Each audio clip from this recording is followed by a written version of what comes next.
তিনি কেমন লাগছে? বলেছিলাম না খুব সুন্দর একটা জায়গায় তোমাকে নিয়ে আসবো। স্যার আসসালামু আলাইকুম, আমার নাম তুর্য। অনস্তাম, আমি রিসোর্টের ম্যানেজার। ও আচ্ছা আচ্ছা। সিও স্যার আপনার কথা আমাকে সবকিছু বলেছেন। আমার পক্ষ থেকে 100% সার্ভিসটা দেওয়ার চেষ্টা করব। আপনার কোনো প্রবলেম হলে please feel free to call. একটা কথা না বললেই না, আজ কিন্তু একটা বিশেষ দিন, very special day for us because of আজ আমার ওয়াইফের বার্থডে। তো আমি চাই আপনারা আমাদেরকে প্রপার একটা হসপিটালিটি দেন। অবশ্যই স্যার, অবশ্যই।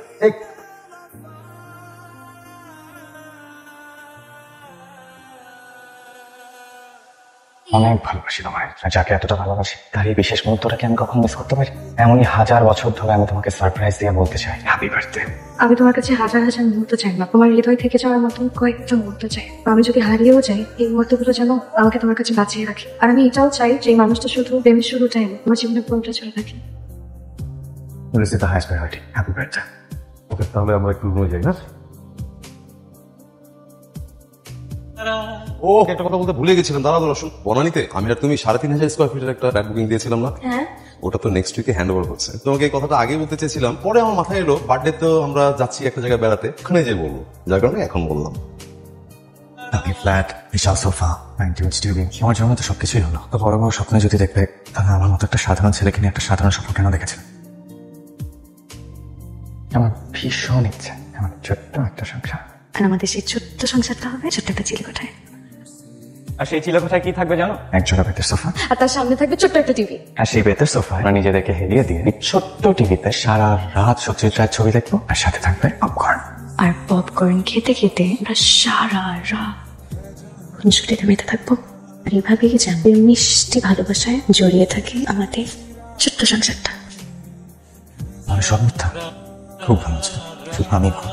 খুব ভালো আছি, আর আমি চাই তুমিও ভালো থাকো। একজন ভালো জীবনসঙ্গী খুঁজে সংসারটা শুরু করো। দেখবে সেই মানুষটা তোমাকে এতটাই ভালোবাসবে, তোমার পুরো জীবনটা বদলে যাবে। আর ঠিক তখন আর আমাকে মনে পড়বে না, তুমি আমাকে ভুলে থাকতে পারবে। আমার জীবন হয়তো বদলে যাবে, আমি তোমাকে কখনই ভুলতে পারবো না।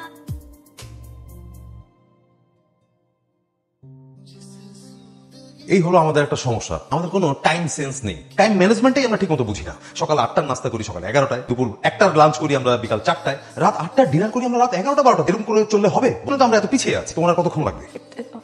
একটু তাড়াতাড়ি করো। হ্যাঁ, এসছি একটু বেড়াতে, একটু নিচে যাবো, ঘোরাফেরা করবো। তুমি 1.5 ঘন্টা ধরে তুমি একটু ফাস্ট করো প্লিজ। হ্যাঁ, সময় চলে যাচ্ছে তো। তুমি এক কাজ করে আমি নিচে যাই, তুমি আসো। কত আসো আসো আসো তাড়াতাড়ি। সরি সরি কেন? আমি অলমোস্ট 1 ঘন্টা লেট করে আসছি। So sorry. আরে তোমার তো সাজতে একটু সময় লাগে, কি সুন্দর লাগছে তোমায়। আমার তো সাজার কোনো শেষ হয়নি। এই যে সাথে করে সবকিছু নিয়ে আসছি, এখন তোমার সামনে সাজবো বসে বসে। তাহলে তো ভালোই হলো। সচরাচর তোমাকে তো সাজতে দেখার সুযোগ হয় না, আজ তুমি সাজবে, আমি মন ভরে দেখবো। আচ্ছা, দেখেছো এতক্ষণ হয়ে গেল, এখনো তার আসার কোনো নামগন্ধ নেই। এদের কোনো কাণ্ড জ্ঞান নেই এসব। তোমাকে কিন্তু চমৎকার লাগছে, একটু মুড অফ, তাই না? আমি একটু আগে একটু খারাপ ব্যবহার করে ফেলেছি, তাই কি খেতে ইচ্ছে করছে বল? আমি কি একটা আইসক্রিম খেতে পারি? আইসক্রিম আমার খুব পছন্দ, প্লিজ একটা আইসক্রিম খাই, খুব খেতে ইচ্ছা করছে। তুমি কি বাচ্চা? তুমি এরকম স্টুপিডের মতো একটা কথা বললে। আমি বুঝাতে চাচ্ছি যে এরকম সন্ধ্যার পরটার মধ্যে তুমি যদি এখন আইসক্রিম খাও, তোমার নানান ধরনের সমস্যা হতে পারে, তাই? আচ্ছা ঠিক আছে, তোমার খেতে ইচ্ছে করছে, পরে এক সময় মনে করো দিনের বেলা আমি তোমাকে আইসক্রিমটা খাবো, বাট এখন তোমার জন্য আমি অন্য একটা জিনিস অর্ডার করেছি। তোমার জন্য আমি ল্যাটে অর্ডার করেছি উইদাউট সুগার। ল্যাটেটা এলেই আমরা দুজন ল্যাটে খেয়ে কট করে 4-5টা ঘুরে আসবো, ঠিক আছে? এসব কি? আইসক্রিম? তুমি একটু আগে বললে না তোমার আইসক্রিম খেতে ইচ্ছে করছে, তো কি ফ্লেভারের সেটা তো বলনি। তাই আমি সব ফ্লেভার আইসক্রিম নিয়ে এসেছি, তোমার যেটা ইচ্ছা হবে তুমি সেটাই খাবে। তুমি কি পাগল নাকি? হ্যাঁ পাগলই তো, তবে সবার জন্য, শুধুই তোমার জন্য। আইসক্রিম তো বলো, কিন্তু তোমার ভালোবাসায় আমার হৃদয়টা ঠিকই করে গেছে। এই যে ল্যাটে চলে আসছে। Hello ma'am.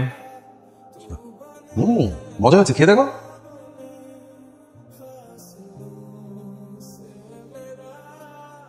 Tinni, thank you so much. তুমি কি জানো তুমি আমার জন্য কতটা লাকি? আসো এখানে এসো, বসো। আমি তোমাকে বলছি যে তুমি আমার লাইফে আসার পর থেকে আমি একটার পর একটা সাকসেস পাচ্ছি। লাস্ট 1 মাসে আমার লাইফে অনেকগুলি সাকসেস এসেছে, তার মধ্যে কিছু কিছু আমি ভেবেছিলাম তোমার বার্থডে উপলক্ষে আমরা রিসোর্টে আসবো, কোন তোমাকে আমি দিব। কিন্তু নিজে একসাথে পেয়ে যাবো আমি না ভাবি নাই, জানো? আমাকে তো সকালে একটা বললাম ফ্ল্যাটের কথা, এই মাত্র আরেকটা নিউজ এসছে, বিগ নিউজ ফর মি। কি নিউজ বলো না? তোমাকে আমি একটা গাড়ি গিফট করতে চেয়েছি, অডি। সেটা ঢাকায় একটু আগে এসে পৌঁছেছে, আর কিছুক্ষণ পরে আমাদের বাড়ির সামনে চলে আসবে। তোমার জন্য আমার ক্ষুদ্র একটা সারপ্রাইজ। সত্যি কথা বলতে তোমাকে দেওয়ার মতো আমার কিছুই নেই, তবে আমার একটা হৃদয় আছে। সেই হৃদয়ে তোমার জন্য অজস্র অনুভূতি আর ভালোবাসা জড়িত।